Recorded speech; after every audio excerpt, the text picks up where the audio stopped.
Jeg hedder Nina, og jeg er 39, og jeg kører for Atea Transport. Jeg tror, jeg hentede appen tilbage i februar, og så egentlig bare haft den liggende, og så egentlig ikke rigtig brugt den nogle måneder.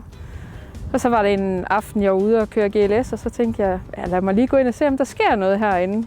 Og første gang, jeg logger på, så er der bare en hel masse mennesker, der bare sådan, hej Nina, og hvad laver du, og hvem kører du for? Og får rigtig god gang i nogle samtaler, og man bliver bare taget så skide godt imod. Så begyndte jeg egentlig at bruge den hver gang, jeg kørte.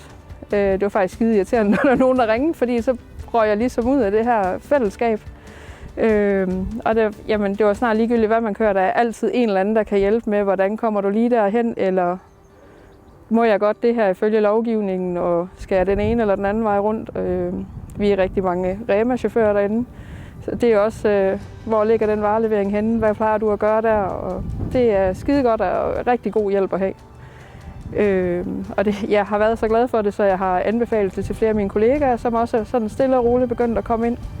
Så det er rigtig hyggeligt at snakke med en kollega, jeg ellers aldrig nogensinde har snakket med, selvom vi kører for samme firma.